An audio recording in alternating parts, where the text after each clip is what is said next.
In this video, we'll be going over the Magician card from the Tarot of the Thousand and One Nights by Lo Scarabeo. And it's a very interesting card because it's quite different than the Rider-Waite Magician. So the main difference being is that there's actually two characters here. If you look closely, you can see there's this guy in the corner, and then there's this guy who is a king on a throne, a flying throne with torches. This card belongs to the fourth volume, and it is from the story called The Tale of the Ape Youth, which is one of the stories from the Adventures of the Royal Bastard. Excuse my language, but that's what it says. So the story starts on page 46.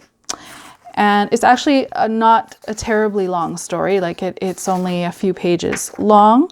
I will give you a bit of a summary before we get to this actual scene. So the main character is Mahmoud, which is this guy in the corner. This is actually a very, very small part of the story, but it's a major turning point in the story. So Mahmoud is born into poverty.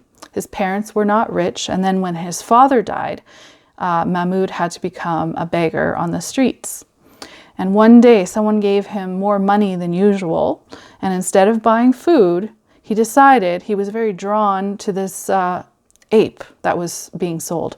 So he bought this ape. It was on a leash, and again, he felt that it was destiny that told him to buy this ape. And he went to bed hungry that night with the ape, like innocently, and the ape turned into a young man, a young, beautiful man.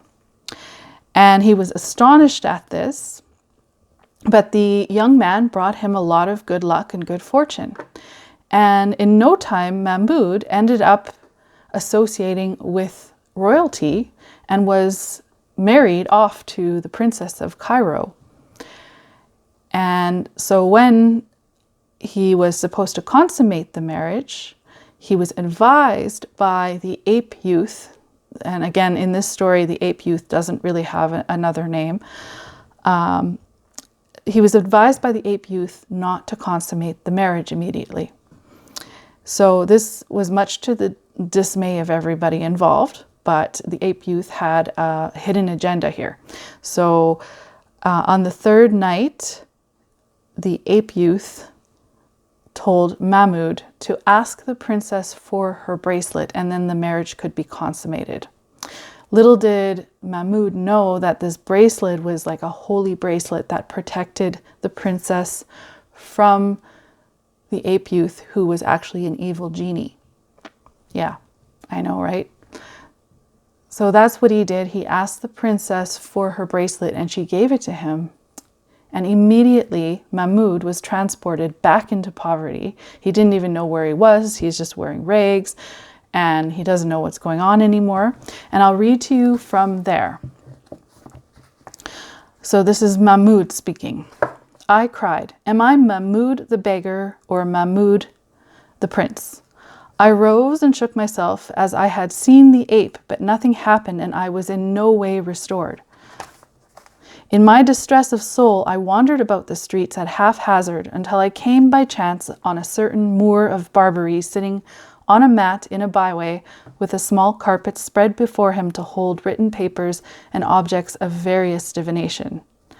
So this Moor of Barbary is basically an oracle, and he has divination tools in front of him.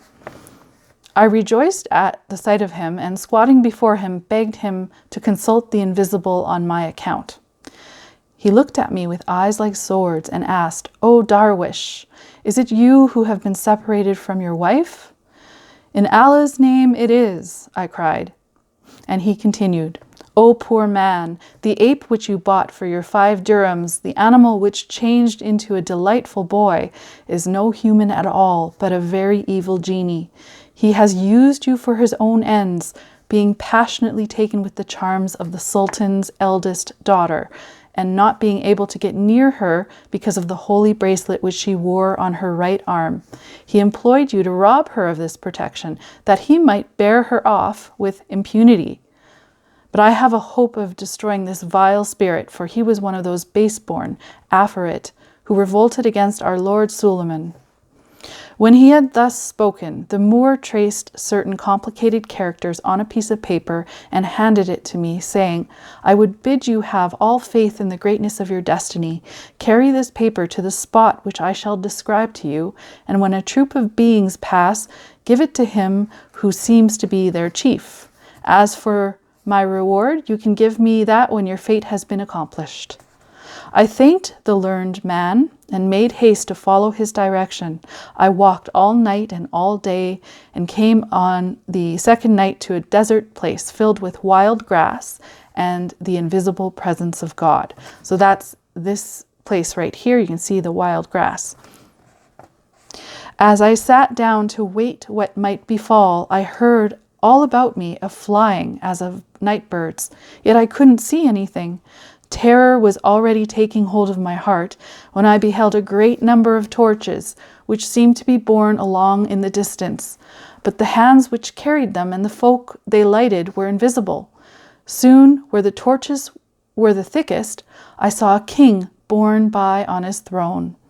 As he passed before me, he looked closely at me, but I could not speak to him because my knees were knocking together. After a long regard, he addressed me, saying, Where is the writing from my friend, the Barbary Moor? I plucked up my heart, meaning he got his courage, and taking a step forward, handed him the paper. At once he stopped the procession of torches and read the writing. Then to an invisible someone he cried, Oh, Atrash, go swiftly to Cairo and bring me the Jinni, such and such, in chains. So that there is the scene I just described on the card, just so you have a better idea of what's going on there. So you can see why they chose this as the magician card. And I'll just tell you what the little white booklet meanings are for this card for that came with the deck. So the magician, cunning, desire to improve, impartiality, bad judgment, and insincerity. So those meanings are very interesting. They don't really, in regards to the story, I'm sure some of those would make sense, but still left a lot to the imagination there, as with most of the little white booklet meanings. Anyhow, that was the magician card. I hope you enjoyed this story. There is more to the story, of course. There's a happy ending. And I'm glad you watched this video till now. It might not have been interesting, but hope you have a great day, and I'll see you in your next video.